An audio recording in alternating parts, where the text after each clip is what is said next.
What's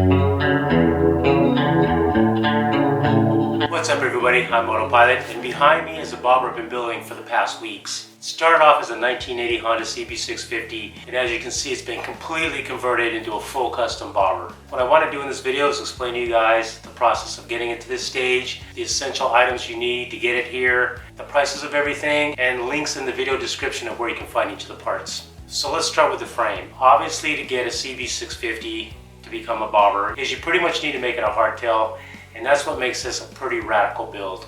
Now I have to tell you too, this bike is not completely done. It's very close. All the essential components are there. There's just some things to be done, like powder coating of the frame. You know, I got to work out all the electrical still, so it's kind of a mess up here, and just some little details like that. But all the parts are here, so we can still go over the bike.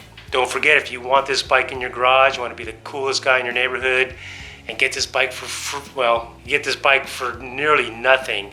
Don't forget to go over to the Patreon, sign up right away, and qualify and win this bike. Our team is from Voodoo Vintage, and basically what you do is you take your stock frame, you cut it essentially in half, and then the hardtail is the back half section. So basically from here back and here back is the Voodoo Vintage hardtail frame. Comes completely welded together, ready to go. You just have to weld in this pipe right here, and yeah, that's it. And then it comes with the motor mounts down here. You got to get these in place. All this still needs to be welded up too. So for this hardtail frame kit, you're looking at $350. This I think is pretty cool. This is what they call a faux oil tank. It's basically going to hold a lot of the electronics, but it looks like an oil tank, and right now it's not down tight yet, but this end cap right here will come off and come on and off. That piece you can get for 75 bucks from Dime City Cycles. This back fender that I still need to work on the paint job here, this is a 6-inch wide ribbed back fender. It's got that old school look, and you can get this for right around 100 bucks at tcbrothers.com. Also at TC Brothers is this custom ribbed fender mount, and you're looking at only 20 bucks for those, and I actually have two of those holding this back fender on, one here and one that's going to go down there, right there. Now TC Brothers also makes a rear fender strut kit that goes right here. I initially had that on this bike, but then I built my own custom sissy bar, so I no longer have that strut kit. But if you want to use the strut kit, it's 30 bucks. It comes with two of these bongs and some round rod to go from here to the back fender. It's a really nice kit. Let's work our way up the bike here. This seat was from Tucker.com. This is a LaPera brand seat, and this seat goes for $169. And then I found these 4-inch springs on Amazon for right around 14 bucks. Smoking deal. Now to be able to mount this seat, you have to also get these bungs, and these also come from TC Brothers. They're a very nice piece. They're already prefabricated and rounded to fit your tubing. These are called seat spring bungs, and they're right around 30 bucks. This awesome gas tank, also from Tucker.com. This is a 2.4 gallon gas tank. Resembles a Harley Sportster, and it's the perfect size for this bike. For that gas tank, you're looking at 125 bucks. Then I found this clean old school satin black gas cap on Amazon for $16. Okay, working our way down to the air filters. These are called pod filters, and they're much cleaner and much smaller than stock. And the trick was getting these to fit just right, because we were having some clearance issues with the throttle cables and the choke actuator right down in here. These are 48mm filters, and you can get these from Dime City Cycles for $10 each. That is a smoking deal. K&N units will cost 3 to 4 times that amount. Down here we got these Performance Machine foot pegs. These are beautiful units. They got nice billet aluminum, little cool logo on the end there, and nice rubber here for traction when you're riding. For a pair of those, you're looking at $100. Here we have a gold chain from EK. I love EK chains because the master link is not the press type.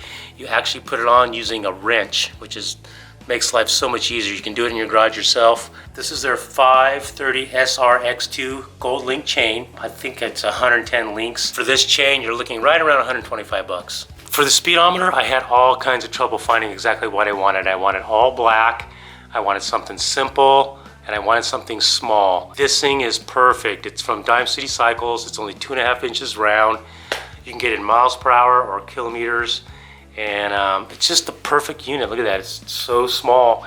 And the stock speedometer cable screwed right into it. This little speedometer, you're looking at 75 bucks. The handlebars are perfect for this bike. They're really thin, they're not very wide. I like this unique Z shape, they call it a Z bar. Modern day bikes are usually about an inch. Old school bikes were 7/8, so it gets harder to find bars and levers and everything to fit. But I found these on eBay for only $34. You believe that? Found these very cool vintage style handle grips on eBay for a ridiculous $9. I'm going to end up ditching this throttle assembly here, and I'm putting on a universal throttle because I want to lose all these electronics. So I found a universal throttle kit from Dime City Cycles for 20 bucks. And then I replaced the stock clutch with this really basic unit here. I can't remember exactly where I got this, and I know it was relatively cheap, probably $14 or less. Check the description in the video, that'll tell you where you can get something like this. Went with a really simple Biker's Choice headlight, available from Tucker.com. It's got that old school appeal. For one of these, you're looking at 69 bucks. Now, if you end up going with a hardtail, one of the trickiest things on this thing was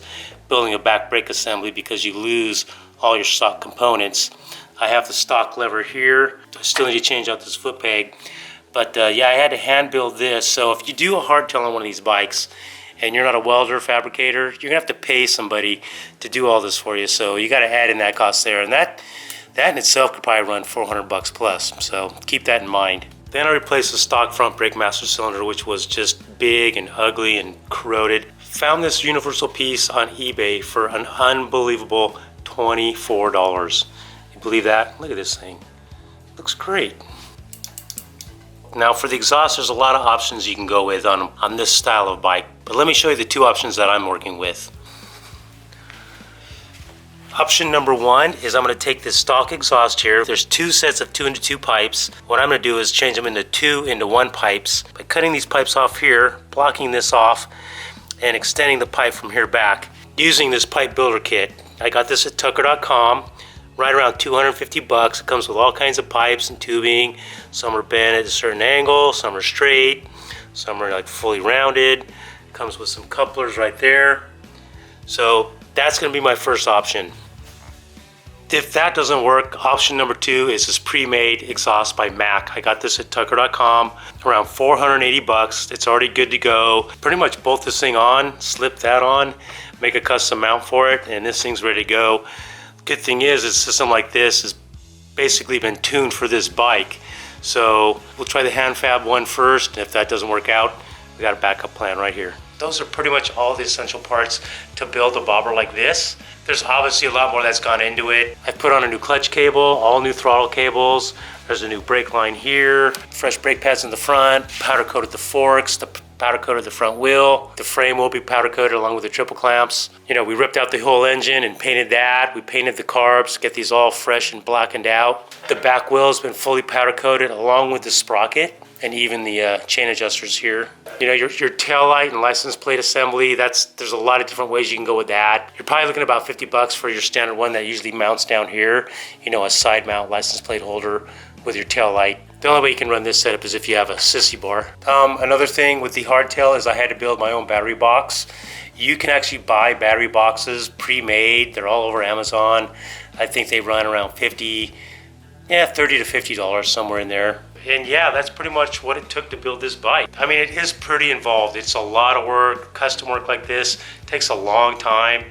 I mean, there's jetting that had to be done with this. When I get it running, I have no idea how it's gonna run.